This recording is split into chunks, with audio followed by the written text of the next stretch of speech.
Screen visible आहे का सगळ्यांना? Yes, no?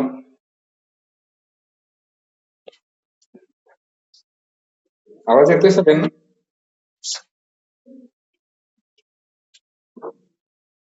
हॅलो. हो सर, येतोय. अरे मग सांगा ना. ठीक आहे, स्टार्ट करूया आपण. थोडंसं इंटरनेट येतोय. स्लो होतं त्यामुळं जॉईन व्हायला वेळ लागला. फक्त तेच सांगत चला मधून अधून मला. कॉज एकच मिनिट, जस्ट अ सेकंड.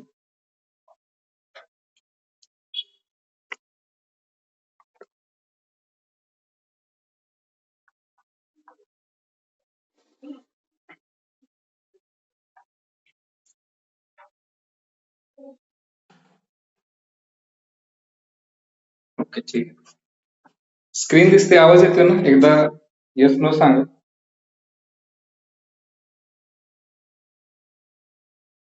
आहे सर, विजिबल सर. ओके, ठीक आहे. तर हा, सर्वांनी ऍप्लिकेशन जे आहे काल मी सांगितलं होतं. सो अजूनही कोणी केलं नसेल तर पटकन ते अप्लाय कर पोस्टला वगैरे. कारण काही जणांचा आता मला दुपारी फोन आला होता की हेवीचं लायसन्स वगैरे लागतंय, असं काही आहे तिथं हेवीचा नंबर टाकायला लागते वगैरे. सो ते सगळं नॉट रिक्वायर्ड आहे, लक्षात घ्या. तिथे स्टार नसायलाच पाहिजे ऍक्च्युली. तुमचा ड्रायव्हिंग लायसन्स आहे ते कंपल्सरी क्वेश्चन मध्ये नको आहे ते.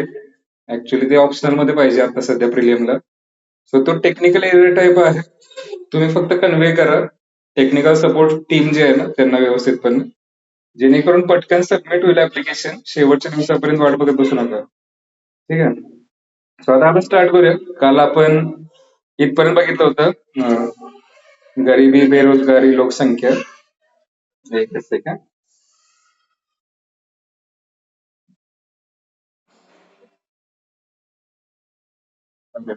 त्यानंतर आता बँकिंग जे आहे ते बघा, अर्थव्यवस्था जर म्हणलं आपण इकॉनॉमीचा स्टडी करायचं झालं तर आपला जो परिचय येतो जास्त तो बँकांशी येतो. कारण आपण जे कर्ज घेतो किंवा आपले पैसे जे आहेत ते सेव्हिंग करण्यासाठी आपण जिथे ठेवतो त्या बेसिकली बँक्स असतात. सो बँकिंगशी रिलेटेड काही बेसिक टर्म्स आहेत आणि काही ऑर्गनायझेशन्स आहेत, तिच्यावर क्वेश्चन विचारले जातात एमपीएससी ग्रुप सी ला. सो फर्स्ट जी आहे सगळ्यात महत्वाची जी बँक आहे, रिझर्व्ह बँक ऑफ इंडिया. आता ही बघा, ही बँक अशी नाहीये, कारण तुम्ही काही रिझर्व्ह बँकेत आपला डायरेक्ट संबंध येत नाही, कधी आपण काही पैसे गुंतवत नाही की तिथं, किंवा ते आपल्याला डायरेक्टली काही पैसे सप्लाय करत नाही आरबीआय. तुम्ही टीव्ही मध्ये किंवा न्यूज मध्ये त्यांची ऍडव्हर्टिजमेंट ऐकले असतील आरबीआयच्या, सतर्क राहा वगैरे. किंवा आता कुणालाही कॉल केला तुम्ही समजा नॉर्मल व्हॉइस कॉल, तर त्याच्यावर ते पहिल्यांदा संदेश येतो, बाबा ओटीपी शेअर करू नका, हे करू नका. तर ते बेसिकली आरबीआय थ्रू केलं जातं. आरबीआय म्हणजे बँकांची बँक आहे, लक्षात घ्या. म्हणजे आपण जसं स्टेट बँक ऑफ इंडिया असेल किंवा बँक ऑफ महाराष्ट्र असेल त्यांच्याकडून कर्ज घेतो, तसं त्या बँका ज्या आहेत एसबीआय किंवा बाकी सगळ्या ज्या बँका आहेत प्रायव्हेट आणि नॅशनलाइज, तर त्या जी मेन बँक आहे कोर बँक की जी पैसे छापते बेसिकली, त्याला रिझर्व्ह बँक ऑफ इंडिया म्हणतात. सो आरबीआय जे आहे रिझर्व्ह बँक ऑफ इंडिया, ज्याचं हेडक्वार्टर मुंबईमध्ये आहे, ते बँकांची बँक आहे, लक्षात घ्या. किंवा सरकार जे आहे आपलं गव्हर्नमेंट, आपला जो पैसा वगैरे कलेक्ट करतं आपल्याकडून, तर त्याच्याशी रिलेटेड जे डीलिंग असतं, सरकारला कर्ज पुरवणे किंवा आरबीआयला जो फायदा होईल तो सरकारला पैसे पुरवणे या बाबतीत, किंवा बाहेरच्या देशांशी रिलेटेड जे ट्रान्झॅक्शन होतात फॉरेन एक्सचेंज वगैरे, ते पण सगळं आरबीआय बघतं.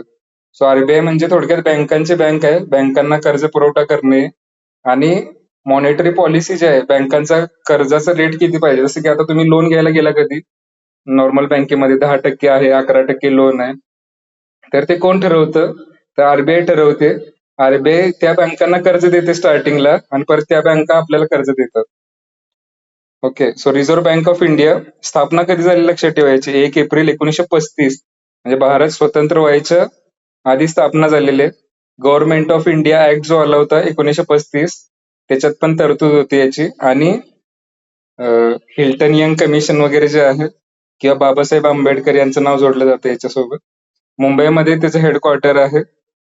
सर्वात सेंट्रल बँक आहे ही, आणि सगळे जे डिसिजन घेते मॉनिटरी तर ते आरबीआय कडे असतात. आणि चलन निर्गमन म्हणजे नोट ज्या प्रिंटिंग करण्याचं काम असतं बेसिकली, त्याचं रेग्युलेशन आरबीआय करतं. त्यानंतर महागाई कंट्रोलसाठी बँकांचे रेट जे असतात, कर्ज स्वस्त झालं का महाग झालं, त्यानुसार महागाई ठरते थोडक्यात.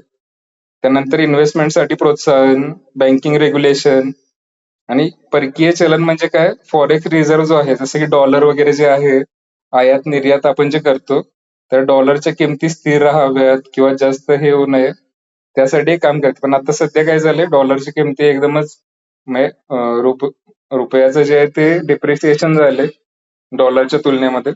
तर त्याच्यासाठी खूप सारे फॅक्टर्स असतात. वॉर वगैरे असेल किंवा अमेरिकन पॉलिसीज वगैरे आहेत. पण आपलं जे सेंट्रल बँक आहे, रिझर्व्ह बँक, आता तुम्हाला एक्झाम पॉईंट ऑफ व्ह्यू काय लक्षात ठेवायच्या गोष्टी आहेत. स्थापना कधी झाली हे विचारले ऑलरेडी. सो स्थापना हेडक्वार्टर मुंबईमध्ये तुम्ही कधी गेला मेन एरियामध्ये, तुम्हाला दिसून जाईल हे आरबीआयची मोठी शाखा आहे तिथं. म्हणजे भारतातलं पूर्ण हेडक्वार्टर जे काम चालतं ते मुंबईमधून चालतं. आणि सगळ्या बँकांचं गव्हर्निंग करण्याचं काम, नियमन करण्याचं काम जे आहे ते आरबीआय करते. म्हणजे कुठल्या बँकेनं फ्रॉड वगैरे जरी केलं तरी त्याला शिक्षा वगैरे देण्याचं काम जे आहे ते आरबीआय करतं. किंवा तुमचं समजा कधी तर आता भविष्यामध्ये तुमच्यासोबत ऑनलाईन फ्रॉड वगैरे झाला, तुमच्या बँकमधून पैसे कट झाले किंवा स्कॅम वगैरे झाला काय, तर आरबीआयचे टोल फ्री नंबर्स असतात, ओम्बड्समॅन वगैरे, त्यांच्याशी तुम्ही डायरेक्टली कॉन्टॅक्ट करून तुमचे पैसे जे आहेत ते रिटर्न होण्यासाठी मदत होते आरबीआयची.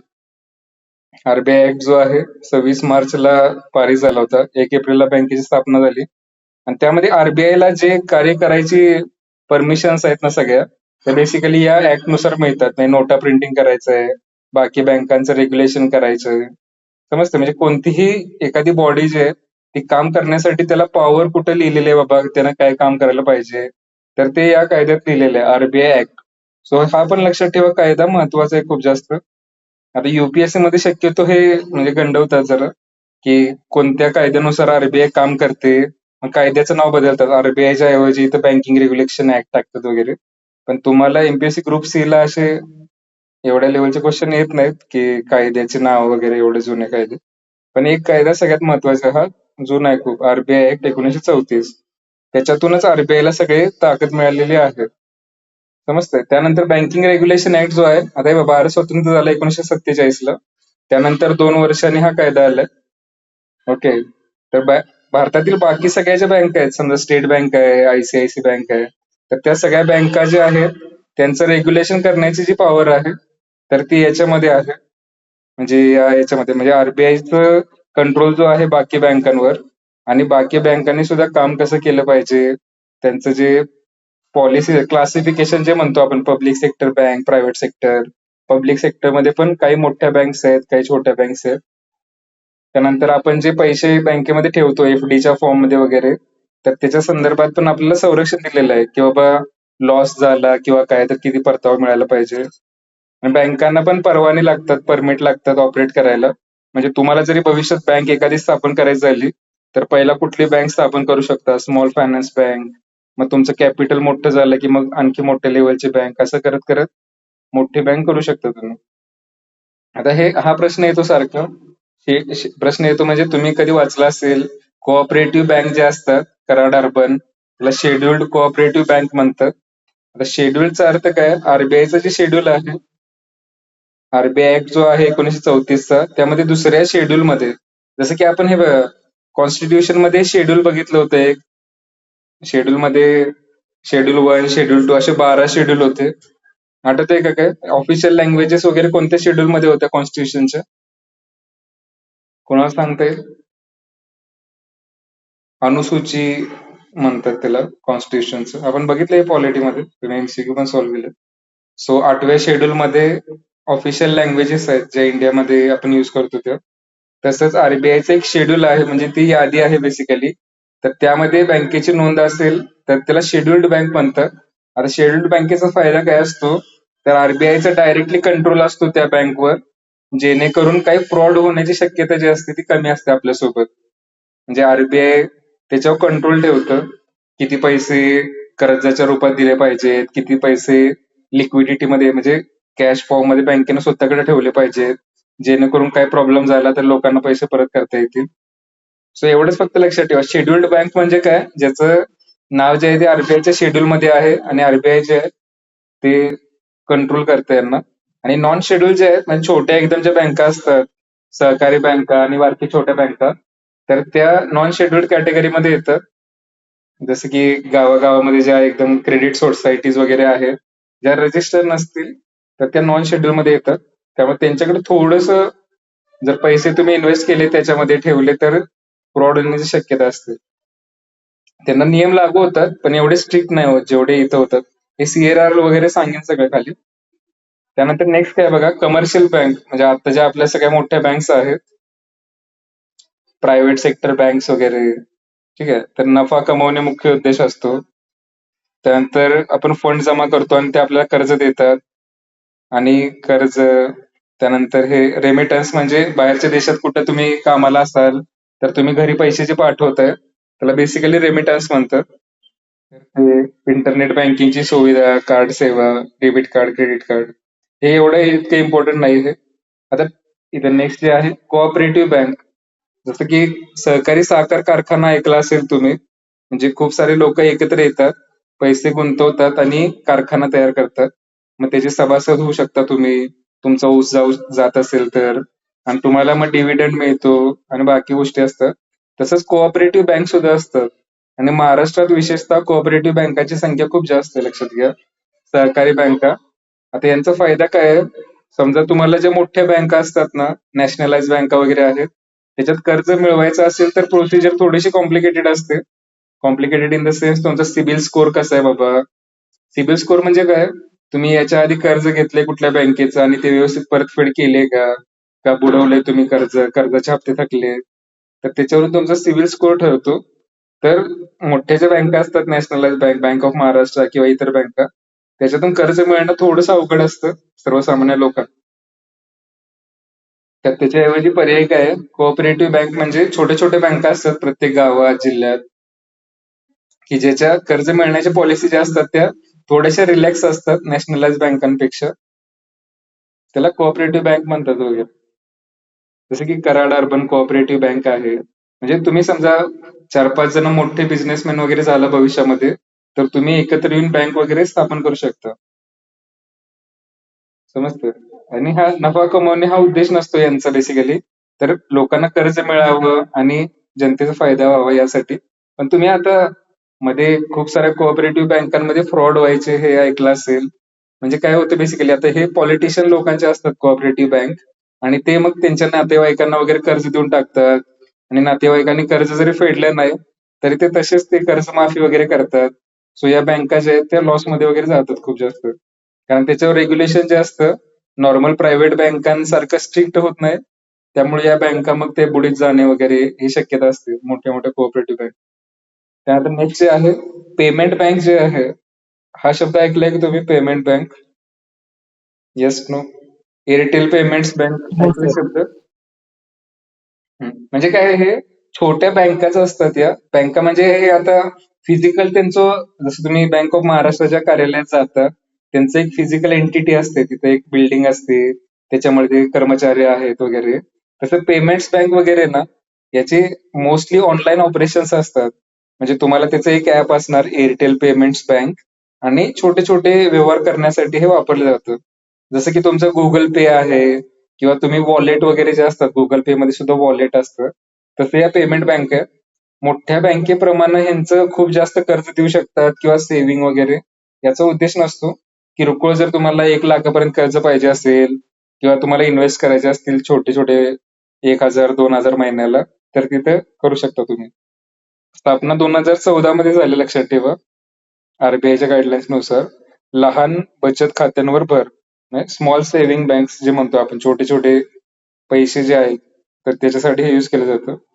आता कर्ज हे देत नाहीत असं डायरेक्टली, म्हणजे जसं आपण बँक ऑफ महाराष्ट्रामध्ये गेला, तुम्ही अप्लाय केलं, कर्ज मिळालं, कारण यांच्यात तुम्ही गुंतवणूकच खूप कमी करता, 1 लाख रुपये वगैरे जमा करू शकता मॅक्सिमम. तर त्यांच्याकडे पैशाचं इनपुट कमी आहे, त्यामुळे ते कर्ज वगैरे देत नाही तुम्हाला. याचा फायदा काय असतो, तुम्हाला कुणाला तर पैसे पाठवायचे बाबा, आईला वगैरे पैसे पाठवायचे गावाकडे, किंवा तुम्ही बाहेरच्या देशात आहात, इंडियामध्ये पैसे पाठवायचे, तर त्या इकॉनॉमिक ट्रान्झॅक्शन साठी या बँका असतात बेसिकली. आणि या एवढ्या सक्सेसफुल नाहीत, लक्षात घ्या. म्हणजे ज्या आता एअरटेल पेमेंट बँक, अशा 4-5 बँका राहिल्यात, बाकी सगळ्या ज्या आहेत ते बुडीत खात्यात निघाले. मग याचं कन्व्हर्ट जे आहे, म्हणजे याचं कन्व्हर्जन नंतर काही कालांतरानं स्मॉल फायनान्स बँकमध्ये होतं. म्हणजे स्टार्टिंगला ते छोट्या लेव्हलवर ऑपरेट करतात. मग त्यांचं कॅपिटल वगैरे वाढलं समजा, म्हणजे भांडवल वगैरे वाढलं जास्त, तर त्यांचं कन्व्हर्जन जे आहे ते स्मॉल फायनान्स बँक आणि मग नंतर कमर्शियल बँक वगैरे असं होतं. सो या पण 2015 मध्ये त्याचं रेग्युलेशन्स वगैरे आल्या. छोटा व्यवसाय असेल तुमचा, शेतकरी असतील, त्यानंतर बाकी ज्यांना कर्ज मिळत नाही मोठ्या बँकांतून, यांच्यावर फोकस करण्यासाठी या बँक्स आहेत बेसिकली.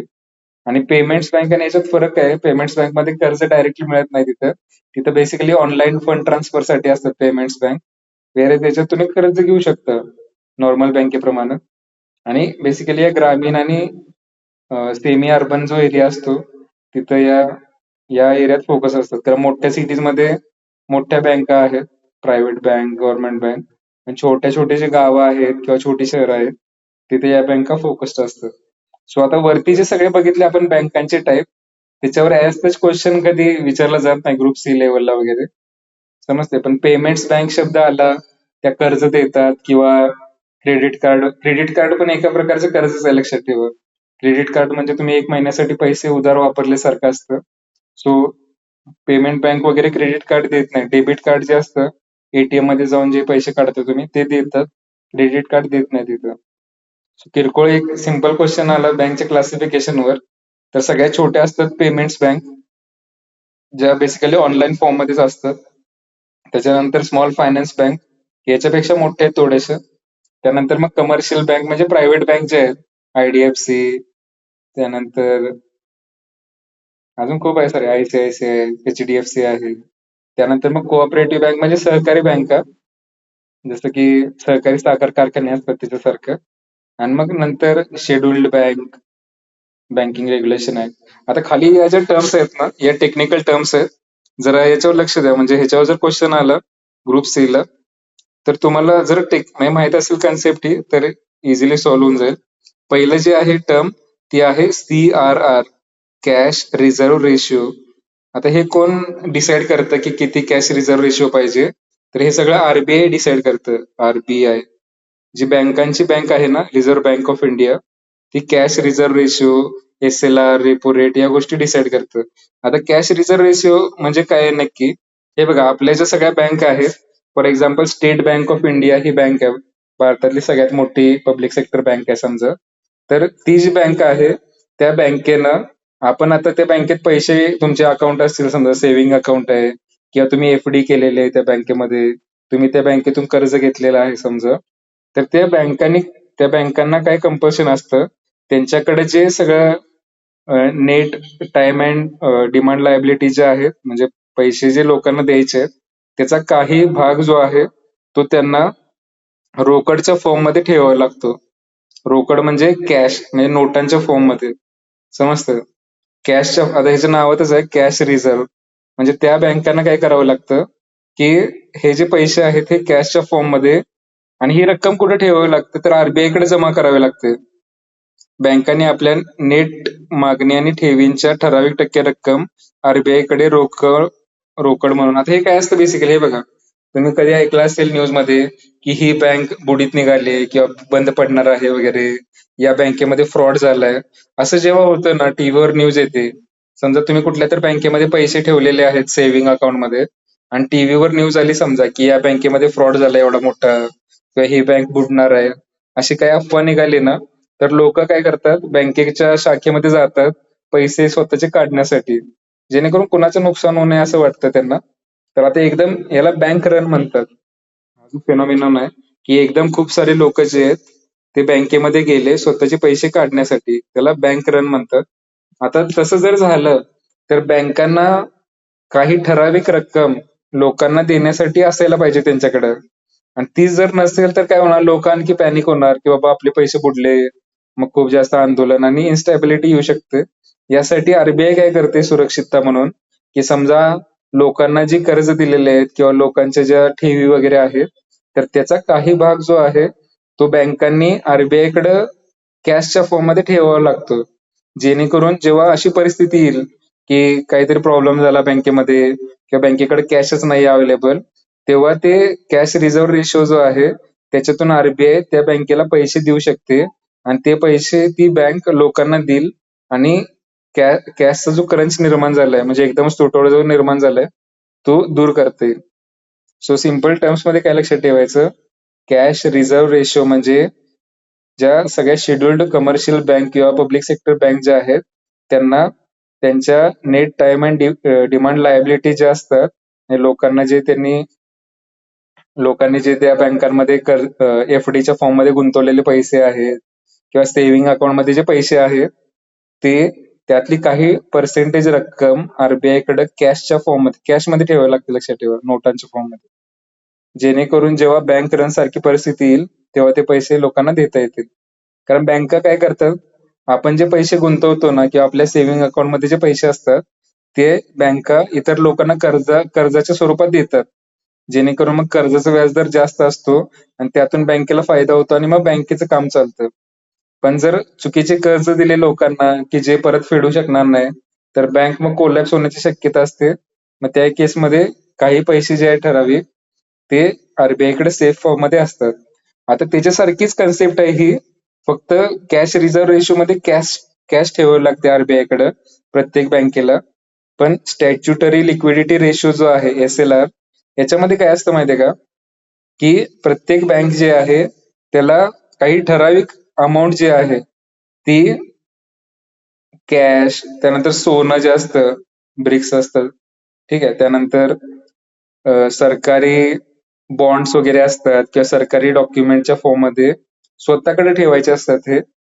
आणि पर्पज हाच आहे की बाबा इथं कॅश ठेवले तुम्ही आरबीआय कडे आणि काही पैसे तुम्ही स्वतःकडे ठेवायचे आहेत सेपरेटली तुमच्या तिजोरीमध्ये, हे कर्जाच्या फॉर्म मध्ये द्यायचे नाहीत लोकांना, लक्षात घ्या. याचा पर्पज हाच आहे की चुकीचे कर्ज समजा दिले तुम्ही विजय माल्या किंवा मोदी किंवा आणखी जे होते ललित मोदी वगैरे जे आहेत किंवा जे पैसे घेऊन बाहेरच्या देशात पळून गेले, बँकांचे कर्ज बुडवले, असे जे लोक आहेत मोठे बिझनेसमॅन त्यांना चुकीची जर कर्ज दिली तर लोकांचे पैसे बुडू नयेत, काही ठराविक रक्कम जी आहे ती बँकांमध्ये असावी शिल्लक, यासाठी ही योजना केलेली आहे आरबीआयनं. म्हणजे आरबीआयनं कंपल्सरी प्रत्येक बँकांनाही सांगितलेलं असतं आणि आरबीआय चेक करते हे बँकांकडे. याचा पर्पज हाच आहे की लोकांचं जर काही नुकसान होणार असेल तर बँकांकडे ते नुकसान भरपाई देण्यासाठी पैसे असावेत. या दोघांमध्ये फरक काय आहे, कॅश रिझर्व्ह रेशो मध्ये आरबीआय कडे पैसे ठेवावे लागतात हे कॅशच्या फॉर्म मध्ये, पण स्टॅच्युटरी लिक्विडिटी, आता लिक्विडिटी शब्दाचा अर्थ काय असतो बेसिकली, तुमच्याकडे ज्या नोटा आहेत ना त्याला लिक्विड ऍसेट म्हणतात. म्हणजे ती लगेच नोट तुम्ही समोरच्याला देऊन काहीतरी गोष्ट विकत घेऊ शकता. म्हणजे समजा तुमच्याकडे कॅश आहे 1,000 रुपये, तर 1,000 रुपये समोरच्याला दिलं तर कोणतीही गोष्ट तुम्ही एक्सचेंज फॉर्म मध्ये घेऊ शकता. पण याच्या अपोजिट टर्म काय आहे, समजा लिक्विड नसणे म्हणजे समजा तुमचं घर आहे, तुम्ही कुठल्या तरी घरात राहताय, त्याची काहीतरी किंमत आहे, फॉर एक्झाम्पल 50 लाख रुपये किंमत आहे आता सध्या, ती लिक्विड ऍसेट नाही, लक्षात घ्या. कारण का, घर तुम्ही लगेच विकून त्याचे पैसे घेऊ शकत नाही. कारण घर विकण्यासाठी तुम्हाला कोणतरी समोर बायर पाहिजे, मग ती अमाऊंट दोघांची नक्की व्हायला पाहिजे, मग ते ट्रान्झॅक्शन झाल्यानंतर तुम्हाला पैसे मिळणार आणि या गोष्टीसाठी जास्त वेळ लागू शकतो, लक्षात घ्या. सो कॅश जे आहे त्याला बेसिकली लिक्विड फॉर्म म्हणतात मनीचं, आणि ते लगेच तुम्ही एक्सचेंज करू शकता कोणत्याही गोष्टी बरोबर. तसं तुमच्याकडे घर असेल किंवा जागा असेल किंवा आणखी दुसऱ्या काही गोष्टी, गाडी आहे तुमची समजा, तर ती ती पण ऍसेट आहे तुमची, म्हणजे तुमची संपत्ती आहे, पण ती लिक्विड फॉर्म मध्ये नाहीये. आता गोल्डची तुमच्याकडे समजा ज्वेलरी आहे आणि घर आहे, या दोघांमध्ये जास्त लिक्विड काय आहे सांगा बरं. तुमच्याकडे गोल्ड गोल्ड. गोल्ड ज्वेलरी आहे आणि घर आहे, यातली लिक्विड असेट किंवा लिक्विड मनी कोणतं आहे? गोल्ड. गोल्ड आहे. का लिक्विड आहे माहितीये का हे? कारण तुम्ही गोल्ड जरी कुठल्याही बँकेत घेऊन गेला किंवा आता हे मुथूट फायनान्स वगैरे असतात किंवा मलप्पुरम गोल्ड लोन वगैरे किंवा नॉर्मल बँका सुद्धा ज्या आहेत ना, कोणतीही स्टेट बँक असेल, तिथे लगेच तुम्ही गोल्ड घेऊन गेला ना, तुम्हाला कर्ज ते देतात इझिली. किंवा कुठल्या तरी सोनाराकडे गेला तर गोल्ड तुम्ही मोडलं समजा ते, तर तुम्हाला कॅश मिळते डायरेक्टली, समजते. सो गोल्ड सुद्धा काय लिक्विड ऍसेट आहे. कॅश कॅश पेक्षा नाहीये, कारण कॅश म्हणजे डायरेक्टली काही घेऊ शकता, दुकानात गेला तुम्ही तरी काही विकत घेऊ शकता. पण तसं गोल्ड तुम्ही दुकानात नेऊन काही घेऊ शकत नाही विकत, त्याला आधी पैशाच्या फॉर्ममध्ये कॅश नोटांमध्ये कन्वर्ट करावं लागेल आणि नंतर ते तुम्ही युज करू शकता. सो हे लिक्विडिटी वगैरे मे क्वेश्चन जर आले समजा कन्सेप्च्युअल, ही कन्सेप्च्युअल गोष्ट, तर लक्षात ठेवा की कॅश म्हणजे लिक्विड ऍसेट म्हणजे अशी गोष्ट की लगेच त्याचं ट्रान्झॅक्शन करता येईल तुम्हाला. घर वगैरे जे आहे ती ऍसेट आहे, तुमची संपत्ती आहे, पण ते विकण्यासाठी वेळ लागतो. किंवा तुमच्याकडे एखादं डायमंडचं वॉच वगैरे असेल तर ती पण ऍसेट आहे, पण ते पण विकत घेणार कोणतरी पाहिजे समोर आणि त्याचं कन्वर्ट कॅश मध्ये होऊन तुम्हाला गरज असेल तेव्हा. सो हे लक्षात ठेवा. सो एसएलआर आणि कॅश रिझर्व्ह रेशो सीआरआर मध्ये फरक काय आहे? सीआरआर आरबीआय कडे ठेवावं लागतं नोटांच्या फॉर्म मध्ये. एसएलआर बँक स्वतःकडेच ठेवते आणि हे सोन्याच्या फॉर्म मध्ये असेल, कागदपत्र असतील काही जमिनींची लोकांचे किंवा सरकारची बॉन्ड असतील, ठीक आहे, तर या फॉर्म मध्ये ठेवलं तरी चालतं. फक्त हे स्वतःकडे ठेवतात बँका त्यांच्या तिजोरीत आणि हे आरबीआय कडे असतं. आणि एसएलआर आता जेव्हा आरबीआय हे बघा, आता हे महागाई कंट्रोल जेव्हा करायचे तेव्हा कसं करतात हे सांगतो मी. मग पहिल्यांदा हे शब्दांचे अर्थ लक्षात ठेवा. त्यानंतर एक आहे रेपो रेट आणि एक आहे रिव्हर्स रेपो. आता रेपो रेट म्हणजे काय असतं, तर आरबीआय, आता आपण जसं बँकांकडून कर्ज घेतो, तुम्ही समजा काही ते कर्ज घेतलं गाडी घेण्यासाठी किंवा एज्युकेशनल लोन तुमच्यापैकी बऱ्याच लोकांनी घेतलं असेल बँकांकडून, तसंच त्या बँका ज्या आहेत त्या आरबीआय कडून कर्ज घेतात स्वतःच्या पैशाच्या गरजा भागवण्यासाठी, शॉर्ट टर्म साठी. म्हणजे 1 दिवस असेल, 10 दिवस असेल, तर थोड्या कालावधीसाठी बँका ज्या आहेत त्या आरबीआय कडून पैसे घेतात. त्यांना कमी पडले किंवा मोठं काहीतरी लागणार असेल, बँका स्वतः स्वतः काम चालवतात लोकांकडून एफडी घेणे आणि कर्ज देणे वगैरे. पण समजा त्यांना गरज पडली काहीतरी, तर त्या आरबीआय कडून जे कर्ज घेतात, तर तो जो दर असतो त्याला रेपो रेट म्हणतात. म्हणजे जसं आपण बँकांकडून कर्ज घेतोय, तसंच बँका शॉर्ट टर्म साठी आरबीआय कडून जे कर्ज घेतात त्याला रेपो रेट म्हणतात. समजतं? आता हे बघा, रेपो रेट कमी जास्त झाला तर याचा परिणाम काय होतो? समजा आरबीआयचा रेपो रेट आहे आता समजा 5% आहे, 5%. म्हणजे काय, आपली एसबीआय जी बँक आहे किंवा बँक ऑफ महाराष्ट्र जे आहे, ती आरबीआय कडून 5% या रेटनं पैसे घेतेय. तर तुम्हाला ते किती टक्क्यानं देणार? ऑब्व्हियसली 5% जास्त ना तुम्हाला कर्ज देणार. कारण जर तिकडून 5% घेतायत ते पैसे, तर त्यांना काहीतरी फायदा कमवूनच तुम्हाला द्यावे लागणार. सो ते 5% घेतलं असेल तिथं, तर तुम्हाला 6%, 7% या टक्क्याच्या फॉर्म मध्ये ते लोन देणार. समजतं? सो जेव्हा पैसे, आता हे फक्त हे पहिले बेसिक कन्सेप्ट लक्षात ठेवा. रेपो रेट म्हणजे ज्या बँका असतात आरबीआय कडून शॉर्ट टर्म साठी लोन जे घेतात त्याचा जो व्याजदर आहे त्याला रेपो रेट म्हणतात. आणि ह्याच्या रिव्हर्स जे आहे, रिव्हर्स रेपो रेट म्हणजे काय होतं, कधी कधी समजा बँकांकडे पैसे जास्त झालेत, त्यांच्याकडे ठेवायला जागा नाही समजा, तर त्या काय करतात, किंवा त्यांना प्रॉफिट पाहिजे असेल, जसं की तुमच्याकडे समजा एकदमच 10 लाख रुपये आले, कुठली ते स्कॉलरशिप मिळाली तुम्हाला, तर तुम्ही काय करणार, ते नॉर्मल घरात ठेवण्यापेक्षा ते पैसे काय करणार, तुम्ही त्याची एफडी कराल. एफडी म्हणजे फिक्स डिपॉझिट म्हणून बँकमध्ये ठेवाल, जेणेकरून ते 10 लाख तुम्ही ठेवले तर त्याच्या 10% किंवा 8% वगैरे तुम्हाला वार्षिक व्याज मिळेल. तसंच बँका काय करतात, एसबीआय असेल किंवा बँक ऑफ महाराष्ट्र असेल, तर त्या स्वतःचे जे एक्सेस अमाऊंट असते पैसे, ते आरबीआय मध्ये ठेवून देतात. मग आरबीआय जे त्यांना व्याजदर देणार ते ठेवलेल्या पैशांसाठी, तर तो असतो रिव्हर्स रेपो रेट. या दोघात फरक समजून घ्या काय आहे. रेपो रेट म्हणजे आरबीआय कर्जाच्या फॉर्म मध्ये बँकांना देणार, त्याला रेपो रेट म्हणतात. आणि बँका स्वतःकडे असलेले पैसे आरबीआय कडे ठेवते व्याज मिळवण्यासाठी, तर त्याला रिव्हर्स रेपो रेट म्हणतात. आता यापैकी कोणता जास्त असेल आणि कोणता कमी असेल सांगता येईल का तुम्हाला? रेपो रेट आणि reverse repo rate. Repo rate जास्त असेल. हा, कारण का हे बघा, रिव्हर्स रेपो रेट जास्त झाला तर काय होणार, आरबीआय ला जास्त म्हणजे समजा तुम्ही बँकेत पैसे एफडीच्या फॉर्म मध्ये ठेवताय, हे लक्षात ठेवा. तर एफडीचा रेट किती असतो माहितीये का, साधारणतः 7 ते 8% मॅक्सिमम. म्हणजे तुम्ही पैसे बँकेत ठेवले आणि तुम्हाला जे व्याज मिळणार त्याच्यावर, ते 7 ते 8% असतं.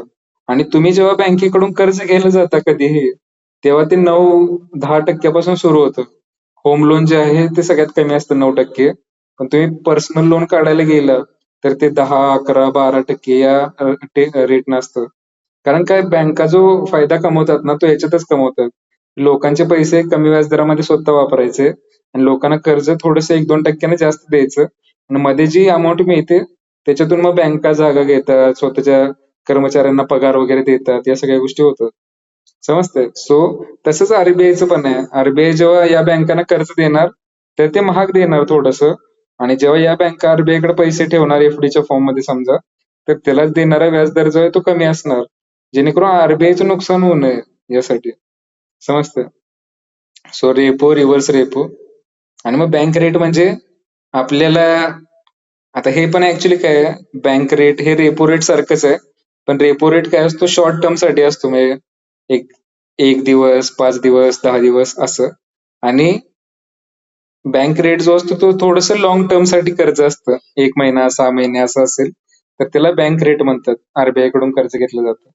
आता हे बघा, आपली महागाई वगैरे जी आहे, ती जर कंट्रोल करायची असेल, आता महागाई म्हणजे काय फॉर एक्झाम्पल, तर आज समजा तुम्ही साखर घेताय ₹40, आता मला एक्झॅक्ट रेट माहित नाही. अझ्युम करू आपण ₹40 किलोनं साखर घेताय तुम्ही आज. महागाईचा अर्थ काय माहितीये का? तर ती जी साखर आहे त्याची सप्लाय जो आहे तो कमी झालाय. म्हणजे उत्पादन कमी झालंय समजा ऊसाचं प्रोडक्शन कमी झालं आणि ती साखर ₹40 मिळायच्या ऐवजी तुम्हाला ₹60 मिळते. समजतंय? सो याला महागाई म्हणतात, की बाबा लोकांना गरज जास्त आहे त्या गोष्टीची, पण त्या गोष्टीचा सप्लाय नाहीये. किंवा लोकांकडे पैसे खूप जास्त आलेत. म्हणजे लोकं पैसे जास्त द्यायला तयार आहेत. पण ती गोष्ट म्हणजे ₹60 द्यायला तयार आहेत, पण ती अवेलेबलच नाही मार्केटमध्ये. तर या फिनॉमिननला महागाई म्हणतात. म्हणजे त्या गोष्टीचा सप्लाय कमी आहे आणि त्याची डिमांड जास्त आहे. म्हणजे लोकांकडे पैसे आहेत, पण ती गोष्ट अवेलेबल नाहीये किंवा कमी क्वांटिटीमध्ये अवेलेबल आहे. ठीक आहे. तर महागाई कंट्रोल करायची असेल तर काय करतं सरकार माहिती आहे का? लोकांकडे जो पैसा आहे जास्त झालेला, तर तो कमी करायला बघतं. हे लक्षात ठेवा. महागाई जेव्हा होते, तेव्हा सरकार लोकांकडे जे पैसे आहेत एक्स्ट्रा, तर ते काढून घ्यायला बघते. जेणेकरून ती जी गोष्ट आहे, ₹50 ची गोष्ट ₹100 लोकं द्यायला तयार आहेत. तर ते ₹100 म्हणजे किंवा लोकांकडे पैसे जास्त आलेत वगैरे, तर ते पैसे काढून घ्यायला बघते. तर ते करायचं असेल तर काय होणार हे बघा. आता सी-आर-आर पहिल्यांदा जे बघितलं होतं आपण, कॅश रिझर्व्ह रेशो म्हणजे बँका ज्या आहेत, त्या आरबीआयकडे पैसे ठेवतात. आता बँकांकडे स्वतःकडे पैसे जास्त असतील तर ते काय करणार? लोकांना कर्जाच्या फॉर्ममध्ये देणार आणि लोकांकडे पैसे जास्त येणार. पण लोकांकडून पैसे काढून घ्यायचे असतील, तर सी-आर-आर जो आहे, कॅश रिझर्व्ह रेशो त्याची जर संख्या वाढवली, समजा बँकेनं सांगितलं, की 10% जे पैसे आहेत ते आरबीआयकडे ठेवायचे तुम्हाला कॅशच्या फॉर्ममध्ये. सो बँकांकडे पैसे उपलब्धता कमी होणार कारण त्यांना आरबीआय मध्ये ठेवायचे. मग ते लोकांना कर्ज कमी देणार. सो म्हणजे सगळ्यांकडे जे पैशांचा पुरवठा होत चाललाय खाली तो कमी होणार. सो सी-आर-आर जेव्हा वाढवला जातो कॅश रिझर्व्ह रेट, तेव्हा कर्ज पुरवठा कमी होतो आणि महागाई कमी करण्यासाठी वाढवलं जातं. आणि आणि याच्या उलट काय आहे, सी-आर-आर कमी केला म्हणजे आरबीआय म्हणलं, की आता आमच्याकडे तुम्ही पैसे एवढे जास्त ठेवू नका. ते पैसे लोकांना द्या कर्जाच्या फॉर्ममध्ये. तर कर्जाच्या फॉर्ममध्ये लोकांना दिल्यावर काय होणार? मार्केटमध्ये मनीची सप्लाय जो आहे, क्वांटिटी जी आहे ती जास्त येणार. म्हणजे लोकांकडे पैसे जास्त येणार. आता हे कधी वापरलं जातं? जेव्हा मंदी येते ना, मंदी म्हणजे काय? की लोकांकडे पैसेच नाहीत बाबा खरेदी करण्यासाठी काही किंवा प्रोडक्शन आहे गोष्टींचं, पण घ्यायला लोकांकडे पैसेच नाहीयेत. असं जेव्हा मंदीचा काळ येतो, तेव्हा बँका म्हणजे किंवा आरबीआय जे ते उलटं करते. महागाई झाली तर लोकांकडून पैसे काढून घेतले जातात आणि जर मंदी आली म्हणजे लोकांकडे पैसेच नाहीत घ्यायला गोष्टी, असं झालं तर ते आरबीआय जे आहे, ते पैसे जे आहे ते सप्लाय करते लोकांकडे जास्त. म्हणजे ते काय करणार? सी-आर-आर वगैरे कमी करणार, एस-एल-आर वगैरे कमी करणार. सी-आर-आर आणि एस-एल-आर कमी केल्यावर काय होतं? आरबीआयकडे किंवा बँकांना स्वतःकडे पैसे कमी ठेवावे लागतात आणि लोकांना पैसे जास्त देऊ शकतात लक्षात घ्या. आणि रेपो रेट उलट आहे लक्षात घ्या. रेपो रेट म्हणजे काय? बँका जे कर्ज घेतात आरबीआय कडून, तो जर कर्जाचा दर वाढला, तर आपल्याला जे मिळणारं कर्ज आहे ते सुद्धा महाग होतं. म्हणजे आता समजा आपल्याला 11% कर्ज मिळतंय किंवा 10% कर्ज मिळतंय. सर्वसामान्य बँकांमधून. आरबीआयनं समजा रेपो रेट वाढवला, म्हणजे जर बँकांनाच आरबीआय कडून कर्ज महाग मिळत असेल, तर आपल्याला ज्या बँकांकडून कर्ज मिळतं, ते आणखी महाग होतं लक्षात घ्या. सो कर्ज महाग झालं की लोकं पैसे जास्त घ्यायला बघत नाहीत आणि त्यामुळं मार्केटमधला पैशाचा सप्लाय जो आहे तो कमी होतो आणि महागाई नियंत्रण ठेवण्यासाठी हे मदत होते. सो रेपो रेट वाढला की कर्ज महाग होतं आणि कर्ज पुरवठा कमी झाला की लोकांकडे पैसे कमी राहतात आणि महागाई कंट्रोलमध्ये आणण्यासाठी मदत होते. हे फक्त लॉजिकली लक्षात ठेवा. म्हणजे हे युपीएससी मध्ये दरवर्षी एक क्वेश्चन असतो याच्यावर, की जर महागाई कमी करायची असेल तर आरबीआय काय करणार? रेपो रेट वाढवणार का कमी करणार? सीआरआर, एसएलआर वाढवणार का कमी करणार? पण ग्रुप सीच्या एक्झाम मध्ये हे जास्त विचारलं जात नाही टेक्निकल एवढं. कारण हे सीआरआर, एसएलआर वगैरे या टेक्निकल टर्म्स आहेत. आर्ट्स वाले मुलं थोडंसं कळायला अवघड जातं. पण तुम्हाला समजतंय का हे काय सांगितलं आता थोडक्यात? Yes, no? Yes sir. म्हणजे याच्यात टेक्निकली काय लक्षात ठेवायचं? सीआरआर, एसएलआर मध्ये हे पैसे जे आहेत ते बँकांना ठेवावे लागतात, कर्ज देता येत नाही, जेणेकरून सेफ राहतील बँका. बँक रन जेव्हा होईल तेव्हा लोकांना देता येतील. आणि repo rate, reverse repo rate या ज्या गोष्टी आहेत, म्हणजे बँका आरबीआय कडून पैसे किती टक्क्याने घेतात किंवा आरबीआय कडे किती टक्क्यानं ते गुंतवणूक करू शकतात, हे जेव्हा कमी जास्त होतात ना, रेपो रेट, सीआरआर वगैरे, तेव्हा महागाई वगैरे जे आहे ते वाढणे, कमी होणे हे इन्फ्लुएन्स करता येतं सरकारला. ओके. त्यानंतर मग नंतर हे मॉनिटरी पॉलिसी, चलनविषयक धोरण जे आहे, म्हणजे हे काय असतं बेसिकली, आरबीआय जे आहे ते दर 3 महिन्याला त्यांची मीटिंग असते आरबीआयची, मॉनिटरी पॉलिसी कमिटीची, आणि ते ठरवतात की बाबा महागाई आता सध्या जास्त वाढली का कमी झाली. त्यानुसार हे रिव्हर्स रेपो, रेपो रेट वाढवायचे का कमी करायचे, हे आरबीआय दर दर क्वार्टरला ठरवते. क्वार्टर म्हणजे वर्षाचे 4 भाग केले समजा, तर दर 3 महिन्यानं हे केलं जातं, किंवा 3 महिन्यांचं रूल मध्ये बहुतेक हे 2 महिन्यालाच मॉनिटरी पॉलिसीची कमिटीची मीटिंग होते. एकदा चेक करायला पाहिजे हे. 2 महिने किंवा 3 महिन्यात नसते, वर्षातून 4 वेळा आहे, पण हे मला वाटतं दर 2 महिन्याला काहीतरी डिसाईड करतात हे रेट. मग त्याच्यामध्ये repo rate, reverse repo, CRR, SLR या गोष्टी किती असायला पाहिजेत, जेणेकरून महागाई नियंत्रणात राहील, याच्यासाठी ठरवलं जातं पॉलिसी. आता हे कधी स्थापन झाले हे लक्षात ठेवा. म्हणजे ग्रुप सी ला विचारल्या जाणाऱ्या ज्या गोष्टी असतात त्या तारखा विचारल्या जातात खूप जास्त. सो मॉनिटरी पॉलिसी कमिटी जे आहे, काम काय आहे याचं, की बँकांचा रेपो, रिव्हर्स रेपो किती पाहिजे जेणेकरून महागाई नियंत्रणात येईल, हे काम आहे यांचं. आता हे सदस्य कोण कोण असतात? 6 सदस्य असतात, म्हणजे 6 जण असतात त्या कमिटीमध्ये. त्याचा जो आरबीआय गव्हर्नर असतो, आरबीआय गव्हर्नर म्हणजे जो नोटा ज्या असतात तुमच्या, ज्याच्यावर सही असते त्याची खाली, ठीक आहे, किंवा जे आरबीआयचं सगळं मेन कामकाज करण्याचं ऑथॉरिटी आहे, ते आरबीआय गव्हर्नर असतात. तर ते अध्यक्ष असतात या 6 जणांच्या कमिटीचे. त्यानंतर 4 जे असतात ते बाहेरचे सदस्य असतात, म्हणजे गव्हर्नमेंट जे आहे ते अपॉइंट करतं. आणि एक जे आहे ते आरबीआयचा डेप्युटी गव्हर्नर वगैरे असतो. सो असे 6 लोक असतात. सो काय लक्षात ठेवायचं फक्त तुम्ही, 6 सदस्यांची कमिटी असते, अध्यक्ष असतात आरबीआयचे गव्हर्नर. आता इथं चुकवण्यासाठी फायनान्स मिनिस्टर वगैरे टाकतील नाव. फायनान्स मिनिस्टर म्हणजे निर्मला सीतारामन ज्या आहेत अर्थमंत्री, त्या नसतात, लक्षात ठेवा या कमिटीमध्ये. या कमिटीमध्ये आरबीआयचा अध्यक्ष कोण असतो माहितीये का? बेसिकली गव्हर्नर जे असतात ना, ते आय एस ऑफिसर असतं.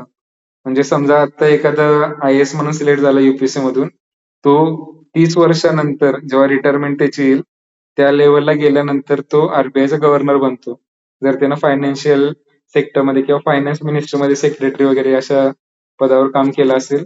तर हे खूप मोठं पद आहे, लक्षात ठेवा. आरबीआयचा गव्हर्नर म्हणजे खूप जास्त पॉवर असते याच्याकडं, देशाची इकॉनॉमिक पॉलिसी डिटरमाइन करण्यासाठी. समजतं? आणि हे बँकांचे रेट वगैरे ठरवण्याचं पॉलिसी जे आहे ते डिटरमाइन करतात. सो हे सगळं बँकिंगशी रिलेटेड आहे. आता यावर हे बघा, ही जी पूर्ण स्लाइड आहे ना, आला तर एखादा क्वेश्चन येऊ शकतो, आणि तो मोस्टली आरबीआय वर येतो. हे जे रिझर्व्ह बँक आहे ना, याच्यावर विचारला जातो क्वेश्चन. नाहीतर मग हे खाली जे कॅश रिझर्व्ह रेशिओ वगैरे हे जे आहे, याच्यामध्ये विचारलं महागाई कमी करायची असेल तर काय करावं लागेल, असं विचारलं तर लक्षात ठेवा की रेपो रेट वाढवला की कमी केला, किंवा सीआरआर वाढवला की कमी केला. एक क्विज मी शेअर करेन आज, ते ट्राय करा जरा, म्हणजे त्यातून पण कन्सेप्ट क्लिअर होऊन जातील. आता नेक्स्ट जे आहे, वेगवेगळ्या समित्या आहेत, लक्षात घ्या. एमपीएससी मध्ये आपण पेपरमध्ये बघितलं होतं, कमिट्यांवर खूप जास्त क्वेश्चन्स असतात की ही कमिटी कशाच्या संदर्भात आहे, किंवा या कमिटीची स्थापना कधी झाली होती. आणि इकॉनॉमिक सेक्टरमध्ये खूप साऱ्या कमिटी असतात, जेणेकरून आपली अर्थव्यवस्था जी आहे ती चांगली राहावी. यासाठी कमिटी असतात. तर यातल्या एक एक कमिट्या बघू आपण, त्यांचं काम काय होतं बेसिकली. नरसिंहांची कमिटी होती 1991ची. आता ही महत्वाची का आहे? 1991 मध्ये एलपीजी रिफॉर्म्स आले होते, लक्षात घ्या. भारताची आर्थिक परिस्थिती थोडीशी बिकट झाली होती. समजतंय? बॅलन्स ऑफ पेमेंट क्रायसिसमुळं. त्यामुळे आपली रिस्ट्रक्चरिंग करणं गरजेचं होतं इकॉनॉमीचं. तर त्यावेळेस ही कमिटी आली होती, नरसिंहम कमिटी 1991. आणि बँकिंग क्षेत्रातील सुधारणा, की ज्याच्यामध्ये कॅपिटल अडिक्वसी नॉर्म, म्हणजे बँकांचं जे भांडवल आहे ते किती असायला पाहिजे कर्ज देताना. त्यानंतर ऍसेट जे असतात, म्हणजे बँका जे ऍसेटच्या फॉर्म मध्ये गुंतवणूक करते, बँकेची जागा असेल स्वतःची किंवा बँकांकडे जे पैसे असतात एक्स्ट्रा, त्याची जी गुंतवणूक करते तर ती कशी करायला पाहिजे.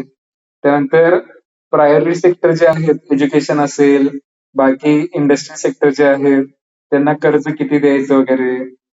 त्यानंतर आता हे बघा, त्यावेळेस प्रायव्हेटायझेशनला, एलपीजी मध्ये प्रायव्हेटायझेशनवर भर दिला होता. सो प्रायव्हेट बँका ज्या आहेत त्या बँकांना परवानगी देणे वगैरे या गोष्टी पण. कारण आधी काय व्हायचं, प्रायव्हेटायझेशनवर जास्त फोकस नसायचा, त्यामुळे सगळ्या ज्या बँका त्या सरकारीच असायच्या. पण त्या काळानंतर इथं जेव्हा पॉलिसी चेंज झाले, त्यावेळेस खूप साऱ्या प्रायव्हेट बँक जे आहेत ते एस्टॅब्लिश झाल्या. आणि मग त्यांना परमिट जे आहे ते इझी केलं थोडस. आणि एक टर्म आहे बघा, एनपीए. एनपीए ला नॉन परफॉर्मिंग ऍसेट म्हणतात. म्हणजे काय सांगा, फॉर एक्झाम्पल तुम्ही एखाद्या बँकेकडून कर्ज घेतलं आणि समजा तुम्ही दर महिन्याला त्याचा हप्ता असतो काहीतरी ईएमआय, तो द्यावा लागतो तुम्हाला. पण समजा तुम्ही एक महिना दिला नाही, तर बँक काय करते, पुढच्या महिन्यात तुम्हाला रिमाइंडर देते द्या म्हणून. तुम्ही दुसऱ्या महिन्यात दिला नाही, तर मग ते घरी येतात लोक बँकेचे, आणि तुमचं काहीतरी कर्ज घेताना जे तुम्ही कमिट केले असते, समजा तुम्ही घरावर कर्ज काढलंय, तर घरावर जप्ती आणतात ते, किंवा गाडीचं काढलं असेल गाडी उचलून नेतात वगैरे. आणि समजा एखादा मोठा असेल माणूस, विजय माल्ल्यासारखा, तो काय करणार, कर्ज घेणार हजारो कोटींचं आणि देणार नाही, बाहेरच्या देशात पळून जाणार वगैरे. तर त्या केसमध्ये काय होतं, आता बँका त्याच्याकडून वसूल करायचं असेल तर थोडीशी अवघड प्रोसिजर आहे. कारण ते दुसऱ्या देशात जेव्हा गेले, तेव्हा त्या देशांचे कायदे वेगळे असतात, आपल्या देशातले कायदे वेगळे आहेत. मग ते देश कोऑपरेट किती करतायत ह्याला वगैरे. सो ती बेसिकली, जर तुम्ही एखाद्या बँकेचं कर्ज बुडवलं, म्हणजे पैसे जेवढे तुम्ही कर्जाने घेतले होते आणि ते दिलेच नाहीत, तर जे बँकाचं कर्ज बुडतं त्याला एनपीए म्हणतात. एनपीए म्हणजे बेसिकली लोकांनी जे कर्ज बुडवलेलं आहे बँकेचं, त्याला नॉन परफॉर्मिंग ऍसेट म्हणतात. साधारणतः 3 महिने जर तुम्ही कर्ज फेडलं नाही तर ते एनपीएच्या फॉर्म मध्ये बँकेमध्ये गणलं जातं. आता हे बघ, कर्ज म्हणजे बँकेसाठी ऍसेट असते, लक्षात ठेवा. हे दोन शब्द लक्षात ठेवा, ऍसेट आणि दुसरे असते लायबिलिटी. ऍसेट एक शब्द आहे आणि दुसरा आहे लायबिलिटी. ठीक आहे. आता फॉर एक्झाम्पल तुमच्यात आपल्यासाठी ऍसेट आणि लायबिलिटी काय असते. समजा तुमच्याकडे 10 लाख रुपये आहेत आता सध्या.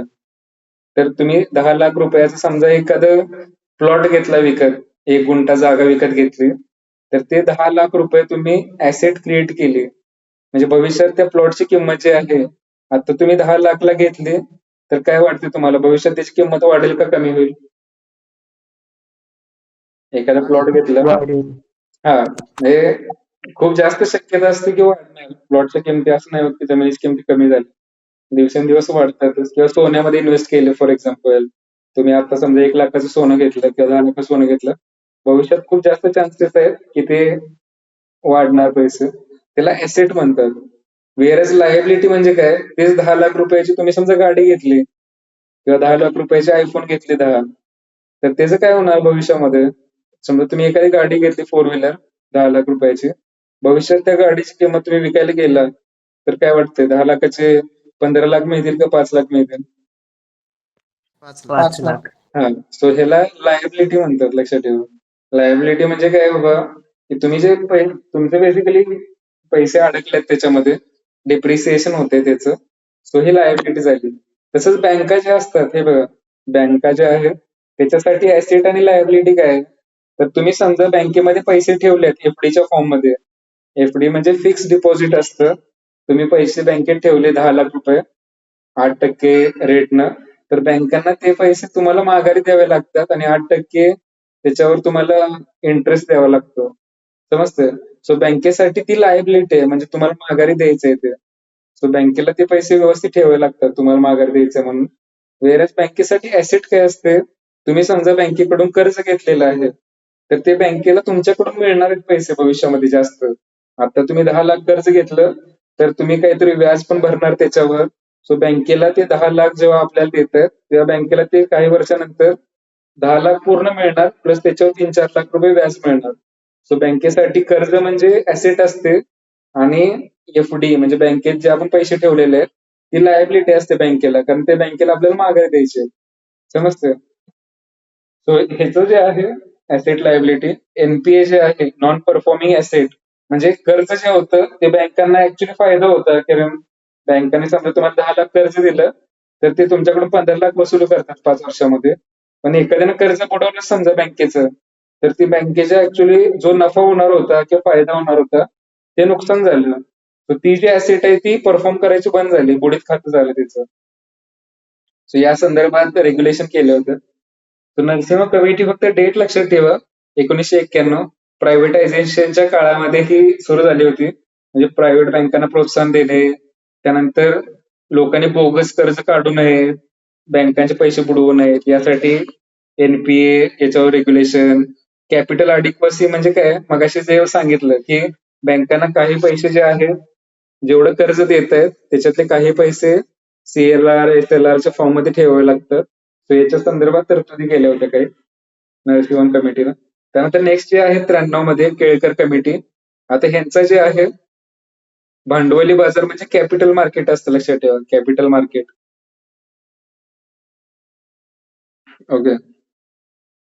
विकासासाठी आता कॅपिटल मार्केट आहे, शेअर मार्केट वगैरे शब्द जर ऐकला असेल तुम्ही, शेअर मार्केट म्हणजे बेसिकली मोठ्या मोठ्या ज्या कंपन्या आहेत सगळ्या, म्हणजे रिलायन्स आहे किंवा छोट्या पण ज्या कंपन्या आहेत सगळ्या, त्या कंपन्या कशा चालतात बेसिकली, ते कर्ज जे घेतात ते लोकांनी शेअर विकत घेतात त्या कंपनीचे. म्हणजे तुम्ही त्या कंपनीचे मालक झाला थोडक्यात, किती टक्के शेअर असतील तेवढे टक्के तुम्ही मालक झाला. आणि समजा तुमच्याकडे एखाद्या कंपनीचे 50% जास्त शेअर आले, तर तुम्ही त्या कंपनीचा मालक होऊन जाता ऑफिशियली. मग कंपनी कोणीही स्थापन केली असली तरी ज्याच्याकडे जास्त शेअर होल्डिंग असते त्या कंपनीची, तो त्या कंपनीचा मालक आहे. समजतं? सो कंपन्यांना पैसे जेव्हा लागणार असतात, तेव्हा ते स्वतःचे जे शेअर्स आहे, म्हणजे स्वतःच्या कंपनीचं व्हॅल्युएशन करतात काहीतरी, आणि त्याचं मग हिस्सेदारी करून ते मार्केटमध्ये, शेअर मार्केटमध्ये रिलीज करतात, जेणेकरून लोक त्यात इन्व्हेस्ट करतील आणि कंपन्यांना पैसे मिळतील. मग तुम्हाला त्या शेअरवर डिव्हिडंड वगैरे मिळतो वर्षाला, शेअरची जी व्हॅल्यू वाढेल त्या गोष्टी असतात. सो कॅपिटल मार्केट जे आहे, आता हे असतं कॅपिटल मार्केट आणि एक रेव्हेन्यू मार्केट, म्हणजे टाइप्स आहेत हे. तर आता सेबी जे आहे हा शब्द, सेबी म्हणजे securities and exchange board of India. म्हणजे आपलं जे शेअर मार्केट आहे ना सगळं, तुम्ही जरा ट्रेडिंग वगैरे शब्द ऐकला असेल, किंवा गुंतवणूक, म्युच्युअल फंड्स वगैरे सगळ्यांनी ऐकला असेल शब्द, आता टीव्हीला खूप जास्त असतं म्युच्युअल फंड्स, किंवा ते ऍप असतात खूप सारे, क्रेड वगैरे, किंवा अजून कुठले आहेत, असे बरेच सारे ऍप आहेत इन्व्हेस्ट करायचे, ग्रो वगैरे. मग तुम्ही तुमचं आता सॅलरी वगैरे यायला लागली, तर पैसे बँकात ठेवता, त्याच्याऐवजी जर म्युच्युअल फंड्स मध्ये ठेवले तर व्याजदर थोडासा जास्त असतो. एफडी ला समजा तुम्हाला 8% मिळत असतील, तर शेअर मार्केटमध्ये तुम्ही इन्व्हेस्ट केले कॅपिटल मार्केट, तर तुम्हाला 10%, 12% असा व्याजदर मिळतो. आणि याचं रेग्युलेशन करण्याची जी अथॉरिटी आहे ती सेबी आहे, लक्षात ठेवा. सेबी म्हणजे securities and exchange board of India, म्हणजे शेअर मार्केट कंट्रोल करण्याची अथॉरिटी आहे. जसं आरबीआय बँकांवर नियंत्रण ठेवते, तसं सेबी जे आहे ती शेअर मार्केटवर नियंत्रण ठेवते, म्हणजे तुमच्यावर फ्रॉड होऊ नये. ओके. स्टॉक एक्सचेंज वगैरे 2 असतात, बॉम्बे स्टॉक एक्सचेंज मुंबईमध्ये आहे, आणि एक आहे नॅशनल स्टॉक एक्सचेंज, की जिथे कंपन्यांचे शेअर खरेदी विक्री केली जाते. म्युच्युअल फंड जे आहे त्याच्यावर control. Insider trading, insider trading म्हणजे काय, समजा अंबानी जे आहेत, मुकेश अंबानी असतील फॉर एक्झाम्पल, तर आता रिलायन्स मध्ये जे काय होतं ते त्यांना सगळं माहित असतं, की रिलायन्सचा स्टॉक जो आहे तो वाढणार आहे का कमी होणार आहे, कारण ते जे डिसिजन घेणार त्याच्यावरच त्या कंपनीचे स्टॉक जे आहेत ते कमी जास्त होत आहेत. सो इनसाइडर ट्रेडिंग म्हणजे काय असतं, एखाद्याला समजा माहित आहे की भविष्यात कंपनी ही गोष्ट करणार आहे, त्याच्यामुळे त्या शेअरची किंमत आज 100 रुपये असेल आणि ते 10 दिवसांना 500 रुपये होणार असेल, म्हणजे 5 दिवसात 5 पट किंवा 10 पट पैसे होणार असतील आणि ते जर कंपनीतल्या आतल्या माणसाला माहित असेल आणि त्यानं स्वतःच ते खरेदी केले त्या माहितीचा उपयोग करून, तर त्याला बेसिकली इनसाइडर ट्रेडिंग म्हणतात, की जे चुकीचं आहे लक्षात घ्या. कारण आपण जे आहोत बाहेरचे सर्वसामान्य लोक जे शेअर खरेदी करतो, विक्री करतो, आपल्याला ती गोष्ट माहित नाहीये, की त्या शेअरचं वाढणार आहे का कमी होणार आहे. कारण ते जी आत काही सिक्रेट गोष्ट असेल, एखादं डील झाली असेल बाहेरच्या देशाबरोबर किंवा काय, जेणेकरून त्याची किंमत वाढेल, कमी होईल. इनसाइडर ट्रेडिंग म्हणजे माणसांनी कंपनीमधल्या हे जे नॉलेज असतं कंपनीचं, ते वापरून स्टॉक खूप जास्त प्रमाणात खरेदी करणे, विकणे. तर ह्याच्यावर बंदी आहे लक्षात घ्या इनसाइडर ट्रेडिंगवर. त्यानंतर म्युच्युअल फंड जे असतात त्याच्यावर आता बेसिकली हे लक्षात काय ठेवायचं तुम्हाला, केळकर कमिटी जर आलं कुठं, शेअर मार्केटशी रिलेटेड आहे एवढं फक्त लक्षात ठेवा. शेअर मार्केट म्हणजे भांडवल बाजार किंवा शेअर मार्केट हा शब्द आला, म्युच्युअल फंड, स्टॉक एक्सचेंज, तर ते लक्षात ठेवा नाव. त्यानंतर निफ्टी कमिटी आहे 1998 साली जी एस्टॅब्लिश झाली होती, रंगराजन कमिटी. आता याचा उद्देश काय आहे, वित्तीय क्षेत्रातील सुधारणा, फायनान्शियल सेक्टर रिफॉर्म आणि स्पर्धा कॉम्पिटिशन वाढवणे. मग त्यामध्ये काय बाहेरच्या देशातल्या ज्या बँका होत्या HSBC असेल, चायनीज बँक आहे, तर त्यांना भारतात ऑपरेशन करण्याची संधी, अमेरिकन बँक आहे समजा, तर त्यांना भारतामध्ये एस्टॅब्लिशमेंट करण्याची संधी वगैरे देणे. त्यानंतर बँका ज्या आहेत सगळ्या त्यांच्यात कॉम्पिटिटिव्ह एन्व्हायरमेंट तयार करायची, म्हणजे सर्वांना समान संधी द्यायची बेसिकली. असं नाही की एकाच बँकेला SBI ला फायदा देणार वगैरे असं नाही.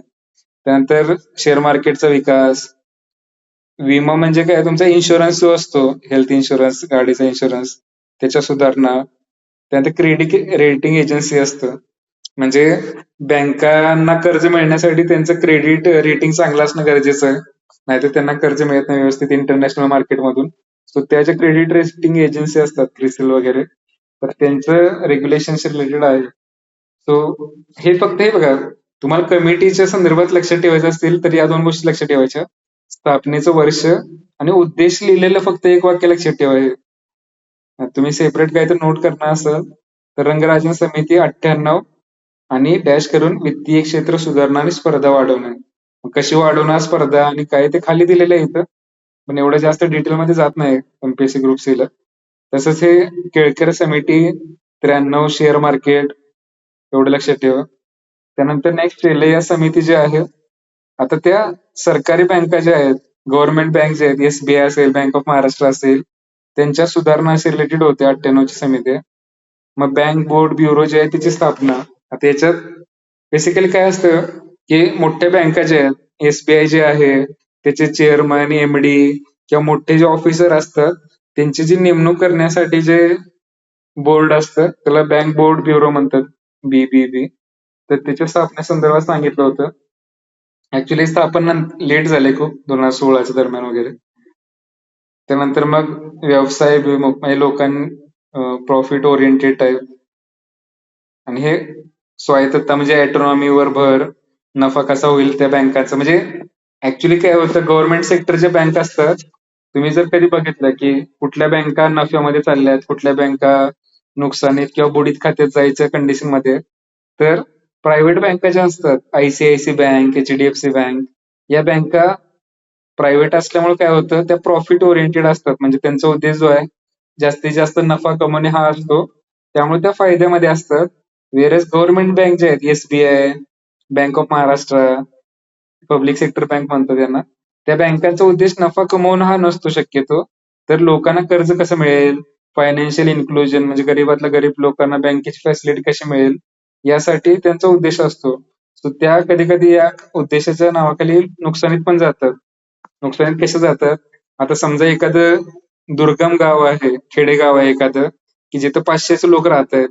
आता त्या 500च लोक राहणाऱ्या ठिकाणी प्रायव्हेट बँक स्वतःची शाखा तयार करणार नाही, लक्षात घ्या. कारण 500 लोक किती बँकेत पैसे ठेवणार आणि त्यातनं बँकेच्या कर्मचाऱ्यांचा पगार सुद्धा निघणार नाही. वेऱ्याच सरकारी बँका ज्या असतात त्या अशा दुर्गम भागामध्ये सुद्धा स्वतःची बँक स्थापन करतात, जेणेकरून लोकांना पैसे तिथे ठेवता येतील किंवा सुविधा उपलब्ध होईल. मग ते इकॉनॉमिकली तो रॉंग डिसिजन आहे, पण सोसायटीच्या भल्याचा विचार केला, सामाजिक कर्तव्य वगैरे, तर ते करावं लागतं. पब्लिक बँक्सना. त्यामुळं बऱ्यापैकी केसमध्ये या नुकसानी जातात पब्लिक सेक्टर बँक ज्या आहेत त्या. पण त्यांना कसा फायदा करता येईल वगैरे याच्या संदर्भात शिले कमिटीचे रिकमेंडेशन्स होतं. त्यानंतर नेक्स्ट जे आहे उर्जित पटेल समिती. आता उर्जित पटेल हे जे नाव आहे हे गव्हर्नर पण होते आरबीआयचे, लक्षात ठेवा. त्यानंतर स्थापना 12 मध्ये झाली होती आणि त्यांचं पण हेच आहे, फायनान्शियल वित्तीय क्षेत्रातील संरचनात्मक सुधारणा म्हणजे स्ट्रक्चरल चेंजेस करायचे आपल्या फायनान्स सेक्टरमध्ये. आता यांच्या शिफारसी खूप ब्रॉड होत्या, लक्षात घ्या, कारण हे हुशार होते खूप जास्त. सो मॉनिटरी पॉलिसी कमिटी मगाशी जे बघितलं आपण एमपीसी 6 सदस्य वगैरे असायला पाहिजेत, आरबीआयचे गव्हर्नर अध्यक्ष असतील आणि बँकांचा repo rate, reverse repo rate किती असायला पाहिजे, हे जे आहे शिफारस त्यांनी केली होती. त्यानंतर आरबीआयचं कामकाज, रिझर्व्ह बँकेचं कामकाज सुद्धा पारदर्शक असायला पाहिजे. त्यांच्या ज्या मीटिंग आहेत किंवा बाकी गोष्टी, त्याचं डिस्क्लोजर वगैरे या संदर्भात शिफारसी होत्या. त्यानंतर बँकांना जे समजा तुम्हाला बँक स्थापन करायची आहे, सो जसं की कर्ज काढायचं असेल तरी आपल्याला 100 डॉक्युमेंट्स द्यावे लागतात बँकेला, आणि बँक स्थापन करायची झाली तर त्यासाठी 1000 डॉक्युमेंट्स लागतील. तर ती प्रोसेस जी आहे ती इझी करावी यासाठी काम केलं. त्यानंतर सुपरविजन जे असतं बँकांचं त्याच्यावर फोकस केलं, जेणेकरून जे माल्यासारखे लोक आहेत त्यांना कर्ज मिळून. आता हे विजय माल्या वगैरे त्याचे केसेस वेगवेगळे आहेत, लक्षात ठेवा. ते अजूनही स्वतःला म्हणतात की आम्ही काय पैसे बुडवले नाहीत वगैरे, त्यांनीच आमच्यावर फ्रॉड केलाय असं तसं. ठीक आहे. तर आपल्याला समजून घेण्यासाठी मी काय सांगतो, माल्या वगैरे की अशी लोक आहेत की ज्यांनी बाबा पैसे बुडवलं असं परसेप्शन आहे, बँकांमधून कर्ज काढलं हजारो कोटींचं आणि ते बँकांना पैसे परत केले नाहीत. ओके. सो अशा गोष्टी होऊ नयेत यासाठी बँकांचं सुपरविजन करणं गरजेचं असतं. ऑडिट होतं बँकांचं, लक्षात ठेवा. मार्च मध्ये बँकांचं ऑडिट असतं. बँकांनी कर्ज किती दिलंय, ते व्यवस्थित दिलंय का, डॉक्युमेंट्स घेतलेत का लोकांचे, या गोष्टी असतात सगळ्या. आणि वित्तीय समावेशन म्हणजे फायनान्शियल इन्क्लुजन, म्हणजे गरीबातल्या गरीब लोकांचं पण बँक अकाउंट असायला पाहिजे आणि त्याला कसं काय कर्ज देता येईल यासाठी यानं सूचना केल्या होत्या. ठीक आहे. त्यानंतर नेक्स्ट जी आहे 2013ची बिमल जालन कमिटी. आता हिचं पण उद्देश जो आहे कॅपिटल मार्केट जे आहे, शेअर मार्केट वगैरे, त्याचं सक्षमीकरण, स्पर्धा, कॉम्पिटिशन इन्क्रीज करणे. त्यानंतर शिफारसी परत तेच आहेत, सेबीला अधिक अधिकार, जे रेग्युलेशन करते शेअर मार्केटचं त्यांना अधिक अधिकार. त्यानंतर आयपीओ म्हणजे काय असतं, एखादी समजा तुम्ही नवीन कंपनी स्थापन केली आज आणि त्याचं ऑपरेशन सुरू केलं आणि तुम्हाला वाटते की बाबा ही कंपनी आपल्याला मोठी करायची आहे. आता मोठी करायची असेल तर त्याच्यात पैसे गुंतवायला पाहिजेत लोकांनी, तुम्हाला पैसे पाहिजेत कंपनी एक्सपान्शन करायसाठी.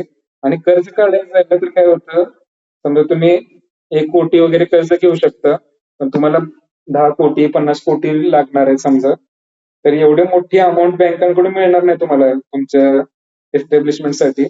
सो तुम्ही काय करता मग, ती कंपनी जी आहे ती शेअर मार्केटमध्ये लिस्टिंग करता, त्याचं आयपीओ वगैरे उतरवतं, जेणेकरून सर्वसामान्य लोक जे आहेत ते तुम्हाला त्या कंपनीचे शेअर खरेदी करणार आणि तुम्हाला पैसे मिळतील त्याच्यातून.